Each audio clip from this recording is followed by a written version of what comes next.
ये दावा कि पाकिस्तान में बहुत से अफराद ने 1947 की तकसीम हिंद के बाद समाजी इज्जत और तरक्की हासिल करने के लिए सैयद का लक़ब इख्तियार किया, जुनूबी एशियाई मुसलमानों की समाजियात में एक तस्लीम शुदा रुझान समझा जाता है। तारीख में पाकिस्तान में सैयद उन अफराद को कहा जाता है जो हजरत मोहम्मद सल्लल्लाहु अलैहि वसल्लम की नस्ल से उनकी बेटी हजरत फातिमा और दामाद हजरत अली रजी अल्लाह अन्हो के ताल्लुक रखते हैं। ताहम तकसीम के बाद होने वाली बड़ी आबादियाती तब्दीली और नए मुल्क में समाजी मकाम हासिल करने की ख्वाहिश ने बाज खानदानों के लिए सैयद बनने का रास्ता आसान बना दिया। तकसीम हिंद के बाद मगरबी पाकिस्तान का समाजी ढांचा मुकम्मल तौर पर बदल गया। लाखों मुहाजिरीन भारत से हिजरत करके एक ऐसे मुल्क में आए जहां उन्हें न सिर्फ तहफ़्फ़ुज़ मिला बल्कि एक नई शनाख्त बनाने का मौका भी मिला। बरसगीर के रिवायती मुआशरे में अरबुल नस्ल या बड़े सूफी खानदानों से ताल्लुक रखने वालों को बहुत इज्जत हासिल थी। पाकिस्तान के नए समाजी निज़ाम में सैयद, शेख, कुरैशी या हाशमी जैसे अलकाबात इख्तियार करना फौरी इज्जत और समाजी मकाम हासिल करने का जरिया बन गया। तकसीम से पहले भारत में निचली या दरमियानी जातों से ताल्लुक रखने वाले बहुत से लोगों के लिए ये आसान हो गया कि वो हिजरत के बाद अपनी पुरानी शनाख्त छोड़कर सैयद का लक़ब इख्तियार कर लें। इसकी एक बड़ी वजह यह थी कि इस हंगामा खेज दौर में रिकॉर्ड ज़ाया हो चुके थे, इसलिए नई शनाख्त अपनाना निस्बतन आसान था। सैयद होने का दावा करने से कई फायदे हासिल होते थे। तदामत पसंद मुआशरों में आसान कबूलियत, बेहतर रिश्ते, शादी के मौके, रूहानी असर व रसूख, खास तौर पर देही इलाकों में जाली सैयद की बहस को जन्म दिया, यानी ऐसे खानदान जो हकीकतन अहले बैत से नस्ली ताल्लुक नहीं रखते मगर उन्होंने ये लक़ब अपना लिया। कुछ साइंसी मुतालात के मुताबिक भारत और पाकिस्तान में खुद को सैयद कहने वाले अफराद के वाई क्रोमोसोम्स में इतना ही फर्क पाया जाता है जितना गैर सैयद अफराद में, जिससे जाहिर होता है कि सबका एक मुश्तरका नसब नहीं है। अगरचे कुछ दावे मशकूक हो सकते हैं मगर सैयद शिनाख्त आज भी पाकिस्तान में इंतहाई बाअसर है। पाकिस्तान में जनूबी एशिया की सबसे बड़ी सैयद आबादी पाई जाती है। सैयद अफराद अक्सर मजहबी रहनुमा, सियासी शख्सियात और पीर, रूहानी रहनुमा होते हैं। खास तौर पर सिंध और पंजाब के देही इलाकों में इनका असर बहुत मजबूत है, जहां जमींदारी निज़ाम ने इनकी ताकत को बरकरार रखा। सियासत में भी इनका असर नुमायां है। मिसाल के तौर पर सिंध असेंबली 2018 में 166 में से 43 अराकीन सैयद, पीर या अरबुल नस्ल खानदानों से थे। तकरीबन 26% अफराद सैयद बरादरी में सुन्नी और शिया दोनों शामिल है और बहुत से अफराद अपनी नस्बत सूफी बुजुर्गों से जोड़ते हैं, जैसे पीर बाबा, शिराजी सैयद। शिया मकतब फिक्र में सैयद अफराद को खास मुकाम हासिल है, जैसे खम्स में हिस्सा, शादी और मजहबी मामलात में मखसूस हैसियत। इतने ज्यादा सैयद क्यों? ये तारीखी हिजरत बुनियादी तौर पर जुल्म से बचने के लिए हुई। अमवी और अब्बासी अदवार में अहले बैत के बहुत से अफराद जुल्म से बचने के लिए ईरान, अफगानिस्तान और बरसगीर की तरफ हिजरत कर गए। इसके अलावा बहुत से सैयद उलमा और सूफी थे जो इस्लाम की तालीमात फैलाने के लिए जनूबी एशिया आए। लीम याफ्ता सैयद खानदान मुगल और दीगर मुस्लिम हुक्मरानों के दरबार में आजी और मुशीर के तौर पर खिदमात अंजाम देते रहे। कुछ आला जात हिंदू जैसे बरहमन या राजपूत जब मुसलमान हुए तो उन्होंने अपनी समाजी हैसियत बरकरार रखने के लिए सैयद का लक़ब अपना लिया। कमजोर तबकात के लिए अशराफ आला अलकाबात जैसे सैयद, शेख या कुरैशी अपनाना इज्जत हासिल करने का जरिया बना। 1947 की तकसीम ने इस अमल को मजीद आसान बना दिया क्योंकि नई जगहों पर नसब की तस्दीक मुश्किल थी। बाज औकात सैयद एक एजाजी लक़ब के तौर पर इस्तेमाल होता था, जो वक्त के साथ नस्ल का दावा बन गया। तहकीकात के मुताबिक सैयद अफराद में जनियाती फर्क बहुत ज्यादा है। कुछ में अरब नस्ल के आसार है, मगर सब में नहीं। जदीद सैयद बरादरी एक मखलूत नस्ब की अक्कासी करती है। सैयद खानदानों को मुख्तलिफ गुरोहों में तकसीम किया जाता है। रिजवी, इमाम अली रिजा की औलाद। जैदी, जैद बिन अली की नस्ल। नकवी, नकवी, इमाम अली नकी की औलाद। काजमी, काजमी, इमाम मूसा काजम की नस्ल। जाफरी, जाफरी, इमाम जाफर सादिक की औलाद। बुखारी, बुखारी, बुखारा से ताल्लुक रखने वाले खानदान। गेलानी, गेलानी, हजरत अब्दुल कादिर जेलानी की नस्ल। सैयद अफराद अक्सर इलेक्टेबल समझे जाते हैं, यानी ऐसे बाआसिर लोग जो मजबूत वोट बैंक रखते हैं, रूहानी और जमीनी ताकत दोनों रखते हैं। सियासी खानदानों में जंग के सैयद और ठिट्ठा के शिराजी खानदान शामिल हैं। 2018 के इंतखाबात में पाकिस्तान पीपल्स पार्टी के मर्द अरकान में तकरीबन 25% सैयद थे। सैयद अफराद अक्सर मजहबी तंजीमों की पियादत करते हैं, मज़ारात और दीनी इदारों के सरबराह होते हैं। अगरचे कुछ खानदान वाकई अहले बैत से ताल्लुक रखते हैं, मगर 1947 की तकसीम ने एक ऐसा माहौल पैदा किया जहां बहुत से लोगों ने सैयद की शनाख्त इख्तियार करके नई समाजी हैसियत हासिल की।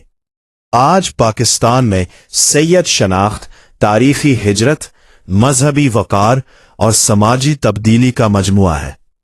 क्या वाकई पाकिस्तान में इतने ज्यादा सैयद है, या ये सिर्फ एक नाम, एक शनाख्त, एक कहानी है? 1947 में जब लाखों लोग अपना सब कुछ छोड़कर एक नए मुल्क में आए, तो क्या उन्होंने सिर्फ घर बदला था या अपनी पहचान भी?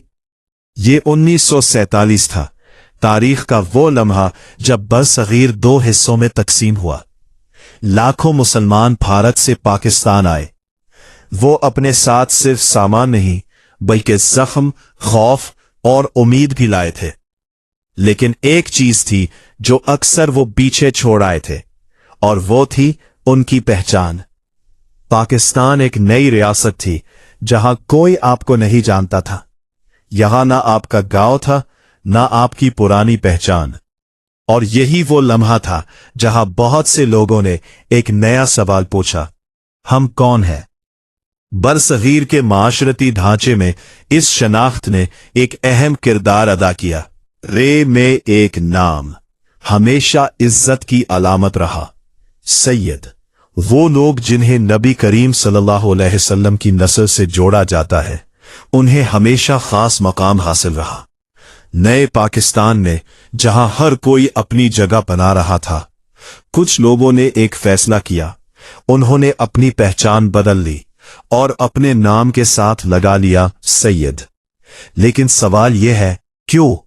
क्योंकि इस एक लफ्ज में ताकत थी, इज्जत थी, खास तौर पर देहात में, जहां पीर और सैयद लोगों के फैसले तक बदल देते थे। मगर क्या सब वाकई सैयद है? तहकीकात कुछ और कहती है।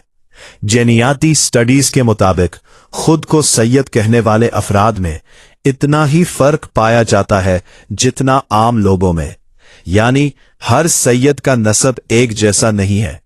तो क्या ये एक सच है या एक समाजी कहानी? पाकिस्तान में आज भी सैयद एक ताकतवर शनाख्त है। सियासत में, मजहब में और देही निजाम में कई सैयद खानदान नस्ल दर नस्ल इक्तदार में है। लोग उन्हें सिर्फ लीडर नहीं समझते, बल्कि रूहानी रहनुमा भी मानते हैं। लेकिन एक सवाल आज भी बाकी है, क्या इंसान की इज्जत इसके नाम में है या इसके किरदार में? क्या सैयद होना जरूरी है या अच्छा इंसान होना? शायद सच ये है कि कुछ लोग वाकई इस अजीम नस्ब से ताल्लुक रखते हैं और कुछ ने ये नाम वक्त के साथ अपना लिया। मगर असल पहचान ना नाम से बनती है, ना नस्ब से, बल्कि इंसान के अमल से बनती है। यही है असल हकीकत।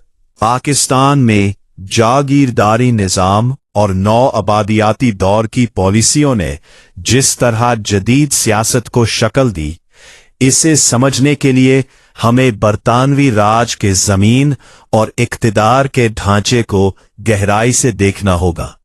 ये सिर्फ तारीख नहीं, बल्कि आज की सियासी हकीकतों की बुनियाद है। बरतानवी हुकूमत ने हिंदुस्तान, खास तौर पर पंजाब और सिंध में अपनी गिरफ्त मजबूत करने के लिए एक खास हिकमत अमली अपनाई। बरतानवी हुक्मरानों ने मकामी बाअसर अफराद को बड़ी बड़ी जागीरें, ज़रई ज़मीनें, टैक्स में छूट दी ताकि वो हुकूमत के वफादार रहे। यही लोग बाद में जमींदार अशराफिया कहलाए। खास तौर पर पंजाब में नई नहरें बनाई गई, बंजर जमीन को काबिल काश्त बनाया गया, वफादार खानदानों को जमीनें अलॉट की गई। इस पॉलिसी से एक नया ताकतवर अशराफिया पैदा हुआ। देहात में इन खानदानों की मुकम्मल हुक्मरानी कायम हो गई। बरतानवी राज ने वफादार लोगों को खान बहादुर, सर, नवाब जैसे खिताबात दिए। मसलन सर सिकंदर हयात खान, सर फिरोज खान नून। ये अलकाबात सिर्फ इज्जत नहीं, बल्कि सियासी ताकत की अलामत थे। 1947 में आज़ादी के बाद तवक्को थी कि जागीरदारी निज़ाम खत्म होगा, जमीन की मुनसफाना तकसीम होगी, लेकिन हकीकत इसके बरअक्स रही। इक्तिदार इन्हीं खानदानों के पास रहा। Iskander Mirza, field marshal Ayub Khan, general Yahya Khan, इन जैसे अफराद या तो इन्हा ये तबकों से थे या उन्हीं के सिस्टम से फायदा उठाकर ऊपर आए। पाकिस्तान में जमीन की इस्लाहात की कोशिशें हुई। 1959 अयूब खान, 1977 भुट्टो दौर। लेकिन बड़े जमींदारों ने कवानीन में लूप होल्स निकाले, जमीनें रिश्तेदारों के नाम कर दी। अदालती निजाम भी अक्सर उनके हक में रहा। पंजाब में जमींदार अपने मजारीन किसानों को कंट्रोल करते हैं। देहात में वोट अक्सर हुक्म पर दिया जाता है। एक ही खानदान से MNA, MPA, वजीर नस्ल दर नस्ल बनते हैं। मसलन हयात, तवाना, नून जैसे खानदान। देही इलाकों में थाना कल्चर, पटवारी सिस्टम अक्सर जमींदारों के जेर असर होता है। सिंध में सूरत हाल कुछ मुख्तलिफ मगर बुनियादी तौर पर एक जैसी है। वहां वडेरा सिस्टम है, जिसमें बड़े जमींदार वडेरे मुकम्मल कंट्रोल रखते हैं। किसान अक्सर कर्ज और समाजी दबाव में होते हैं। कई बड़े सियासतदान वडेरा खानदानों से हैं। मुकामी सतह पर वोट आजादाना नहीं होता। बरतानवी दौर में वफादार खानदानों के बच्चों को फौज, सिविल सर्विस में तरजीह दी जाती थी। इसी तसलसल में field marshal Ayub Khan, general Yahya Khan जैसे लोग इक्तिदार में आए। सियासत अवामी नुमाइंदगी से ज्यादा खानदानी विरासत है।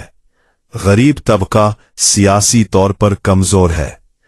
ये कहना मुकम्मल तौर पर दुरुस्त नहीं कि सिर्फ नौआबादियाती वफादारी ही इन खानदानों की ताकत की वजह है, लेकिन ये एक मजबूत बुनियाद जरूर बनी जिस पर बाद की सियासत खड़ी हुई। अगर इस्लाह करनी हो तो कैसे हो सकती है?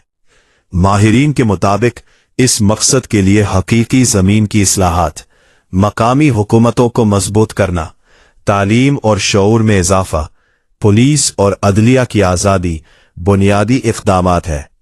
अगर आपको ये वीडियो पसंद आई हो तो लाइक करें और ऐसे ही सच पर मबनी डॉक्यूमेंट्रीज के लिए हमारे चैनल को सब्सक्राइब करें और कमेंट में जरूर बताएं आपके नजदीक असल इज्जत क्या है, नाम या किरदार।